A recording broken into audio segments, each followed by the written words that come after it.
Assalamualaikum warahmatullahi wabarakatuh. Semoga kita dalam keadaan sehat walafiat. Saya AR Supriyadi kembali bersama Fisika SMA. Kali ini merupakan pertemuan keempat untuk materi suhu dan kalor dengan subbab kalor.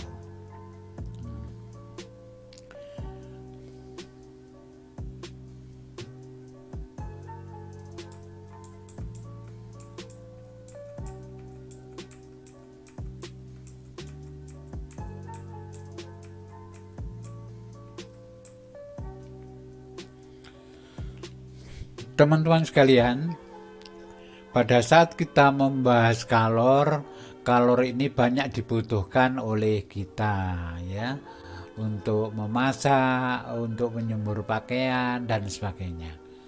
Adalah energi yang berupa panas. Besarnya kalor delta G, simbolnya ini delta G, yang diserap oleh benda dipengaruhi oleh, jadi delta G itu dipengaruhi oleh, pertama, perhatikan kejadian di bawah ini. Suhu awal air pada kedua bejana sama. Jadi suhu awalnya kedua bejana ini sama. Walaupun M1 lebih sedikit daripada M2, tapi suhu awalnya sama. Dan dibakar oleh api yang sama. Jadi api ini sama dengan api di sini. Sehingga keduanya sama-sama mendidih. Mendidih tekanan 1 atmosfer ya, berarti 100 derajat Celcius. Bila lamanya proses penyerapan kalor oleh air ekivalen besarnya kalor delta G yang diserap. Jadi yang lama berarti menyerap lebih banyak delta G-nya. Kira-kira ditebak saja ya, lama manakah mendidihnya air M1 dengan air M2? Ini jawabannya di sini nanti. Mengapa demikian? Ya, mengapa kok demikian?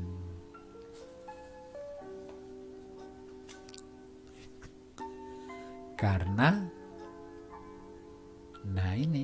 karena dia itu lebih kecil, lebih besar daripada dia ya. Kesimpulannya, semakin titik-titik massa benda, semakin besar kalor yang dibutuhkan. Semakin titik-titik massa benda, semakin besar kalor yang dibutuhkan. Ini diisi aja besar, titiknya di sini aja. Kesimpulannya bahwa banyaknya kalori yang diserap oleh suatu benda itu sebanding dengan ya apa itu ya, diisi sendiri. Oke. Jadi anak ini kejadian sehari-hari, ini lebih sedikit, ini lebih banyak, tapi apinya sama. Ini harus mendidih, wajib mendidih, maka tentu lebih lama yang M2 ya, M2. Awas loh, lamanya tadi berarti banyaknya kalor yang diserap lebih banyak, lebih besar ya. Oke, Sekarang itu yang pertama. Itu yang pertama. Nah, yang kedua bagaimana? Yang kedua, ini kedua. Besarnya kalor yang diserap oleh benda atau yang kita kenal delta G dipengaruhi oleh, jadi ini air sama, masanya sama, tapi suhu awalnya berbeda, tapi perubahan suhunya berbeda. Ini diwajibkan sampai 50 saja naiknya, 50 derajat. Kalau ini diwajibkan sampai mendidih pada tekanan 1 atmosfer. Berarti lama mana antara kiri dan kanan ini harus mendidih. Ini cukup 50 derajat Celcius. Ya, awas ada delta, karena delta T1 lebih kecil dibandingkan delta T2. Ini lama manakah proses pembakaran antara kedua air pada bejana? Itu kejadian sehari-hari dan kita sering melakukan di dapur itu. Mengapa demikian? Itu alasannya. Kesimpulannya, semakin besar titik-titik, semakin besar kalor yang dibutuhkan. Berarti ini isinya apa ini? Oke, diisi sendiri ya, didiskusikan. Semakin besar titik-titik, semakin besar kalor yang dibutuhkan. Kesimpulannya bahwa kalor yang diserap oleh benda itu sebanding dengan titik-titik ini tadi loh. Nah, itu ya. Ini kejadian sehari-hari dan anak-anak harus paham ini. Tuh. Tentang kalor. Oke. Bagian berikutnya. Ketiga sekarang. Ketiga, besarnya kalor yang diserap oleh benda delta G dipengaruhi oleh, awas, masanya sama, M1 sama dengan M2. Tapi ini jenisnya beda. Ini air, ini minyak goreng. Ya, di perubahan suhunya dibuat sama. Masanya dibuat sama, jenisnya beda. Ya. Lama manakah peristiwa pada bejana yang berisi air dengan yang berisi minyak goreng? Ya. Mengapa demikian? Ya. Menurut kejadian sehari-hari, gimana? Untuk air itu lebih lama ya, untuk air itu lebih lama, dia memiliki sifat sulit untuk naik suhunya atau massa jenisnya besar. Ini massa jenisnya kecil. Kabar berita, apabila ada beberapa zat yang memiliki massa sama dan mengalami kenaikan suhu sama, besarnya kalor yang diserap masing-masing zat dipengaruhi oleh jenis zat atau disebut kalor jenis. Ya, ternyata ada unsur lain lagi. Di samping massa, perubahan suhu, ternyata ada jenis lagi ini. Air dengan minyak goreng itu ternyata berbeda kebutuhan kalornya. Semakin besar titik-titik suatu zat, semakin besar kalor yang diserap ini ya.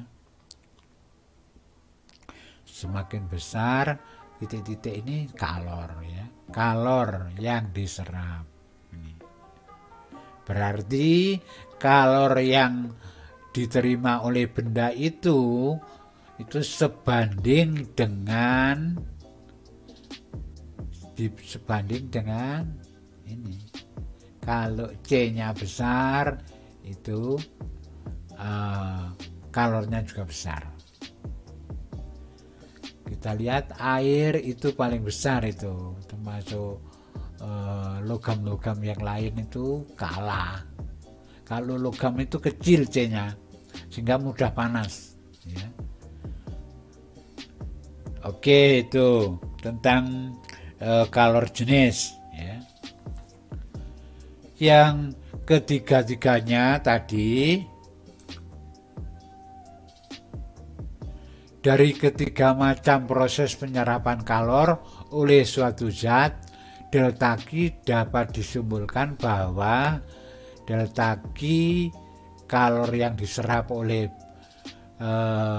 atau serap atau dilepas boleh oleh suatu benda itu sama dengan M massa C kecil, ini keliru ngetiknya, C kecil kalor jenis kali perubahan suhu, delta Q kalor yang diserap atau dilepas saat suhunya berubah ya. Boleh pakai joule, boleh pakai kalori. Massa ya, M itu massa zat yang menyerap atau melepas kalor. Massa boleh dalam kilo asalkan ini joule, boleh dalam gram asalkan kalori ya. C kecil kalor jenis boleh menggunakan joule per kilogram per Kelvin ya. Boleh kalori ya, boleh kalor jenis zat itu kalori per gram derajat Celcius.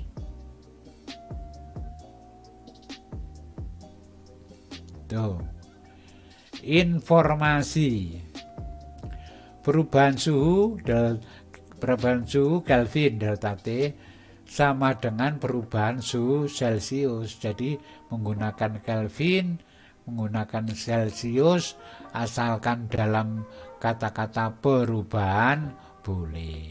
Sama karena ya, perubahan di Kelvin itu sama dengan Celcius. 1 kalori itu setara dengan 4,2 joule. Atau sebaliknya dibalik, 1 joule itu sama dengan 0,24 kalori. Itu. Untuk mendukung kalor yang dilepas dan kalor yang diserap oleh suatu benda, ini ada beberapa problem yang harus kita selesaikan. Ini nomor 1, Bapak memasak air di pagi hari sebanyak 4.000 gram dari air yang bersuhu 10 derajat Celcius ya, menjadi air mendidih. Ini P ini tekanan 1 atmosfer, artinya mendidih itu pada suhu 100 derajat Celcius. Bila kalor jenis air 1 kalori per gram derajat Celcius, berapa kalor yang diserap air? Jadi Bapak ini memasak air, Bapak itu bisanya hanya masak air. Kalau masak-masak yang lain enggak bisa, kecuali chef ya. Bapak masak air itu dari 400 gram itu menjadi mendidih. Mula-mula 10 derajat. Kalori yang diserap berapa? Ini rumusnya ya. Q sama dengan titik kali C kecil ini, C kecil kalor jenis dikali titik. Kalor jenis air itu 1 gram per derajat Celcius. 1 kalori per gram derajat Celcius. Ya. Terus ini sedangkan masanya dalam gram, ini dalam derajat Celcius boleh. Maka ketemulah sekian kalori. Untuk kalori jadikan joule ya kali 4,2. Ya, nanti ketemu berapa sini.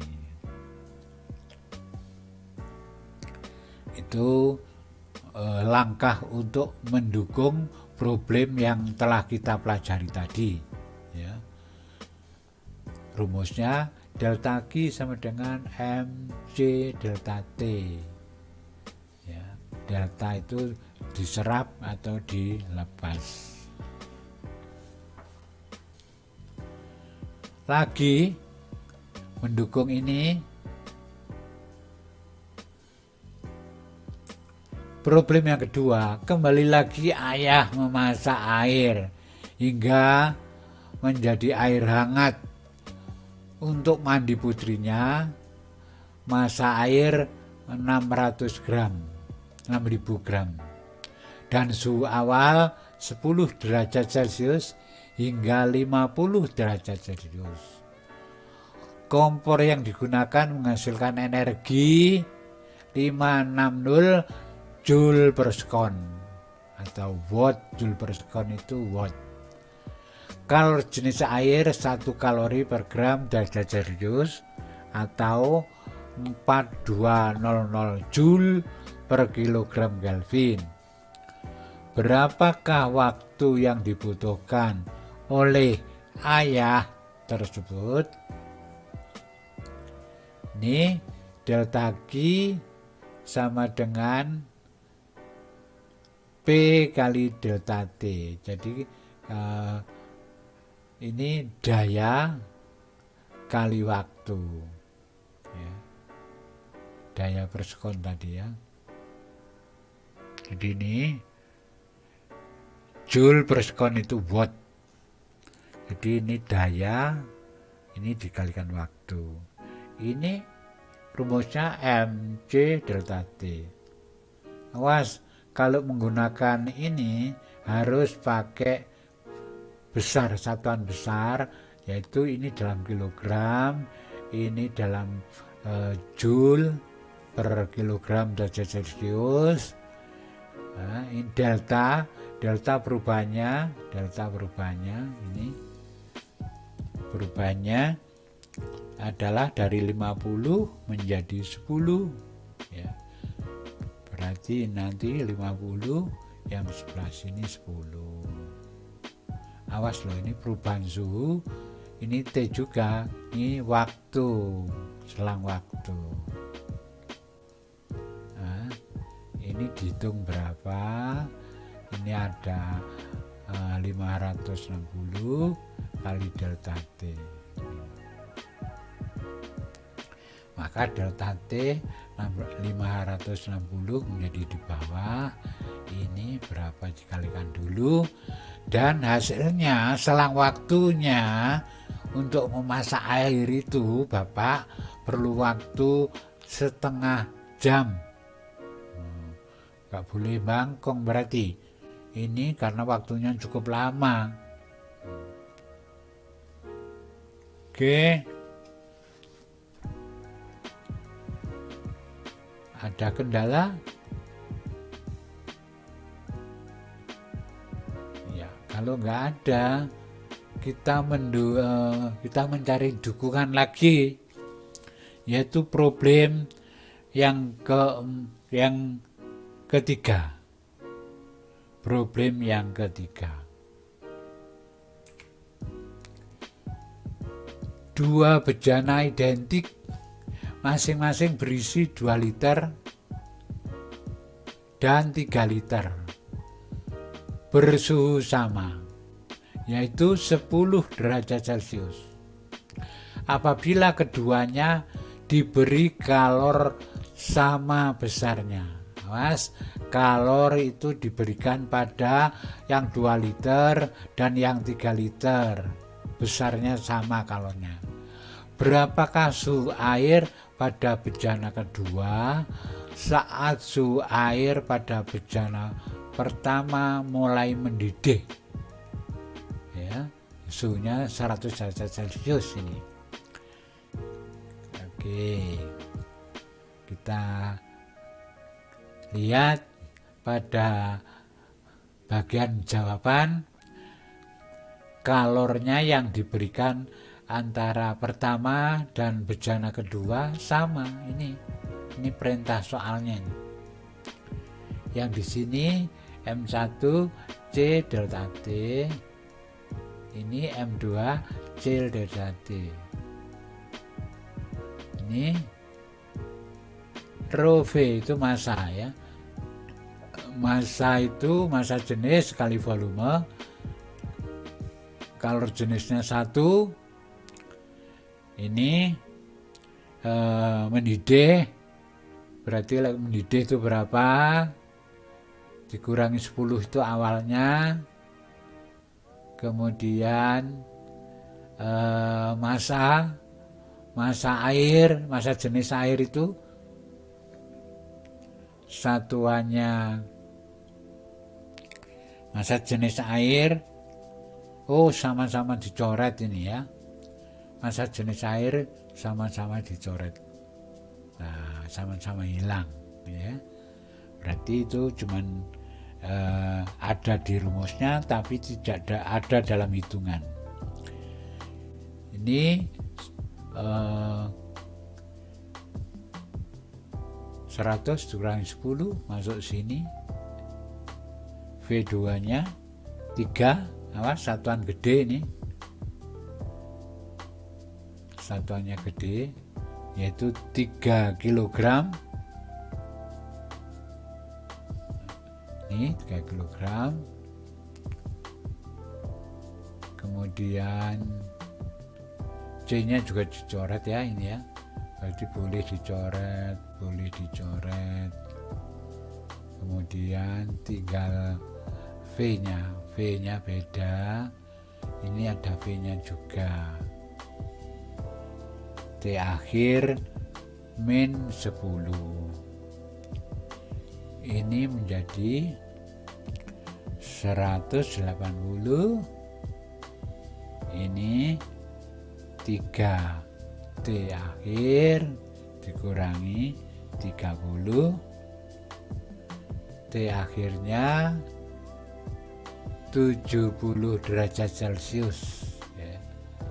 Jadi 70 derajat Celcius itu suhu air yang kedua pada saat yang pertama itu mendidih.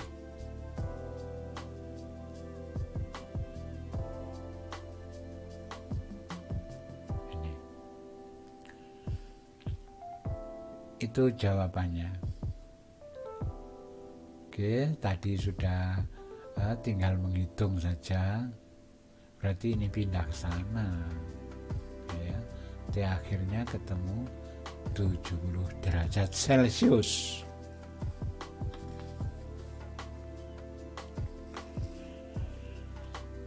Problem tinggal 1.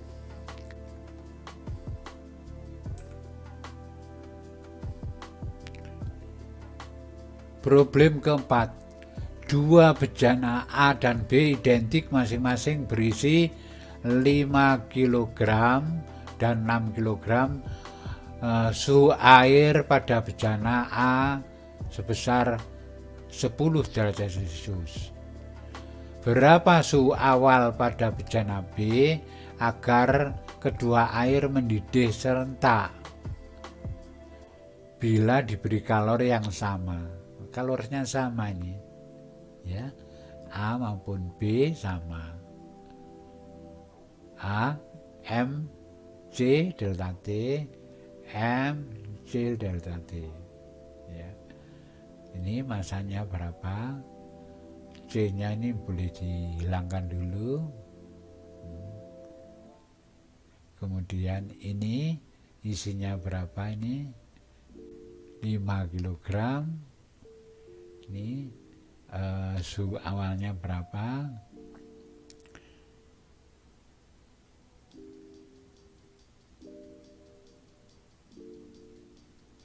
ini kata-kata mendidih serentak, berarti ini isinya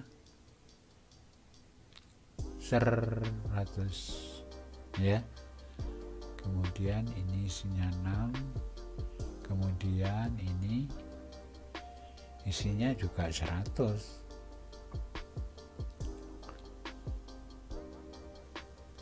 Di sini berapa? Ya, ini berapa dikurangi 6T. 6T0 sama dengan 6T0 sama dengan 600 dikurangi 450 ya, sehingga diperoleh T0 nya adalah T awalnya harus 25 supaya bareng mendidihnya. Itu.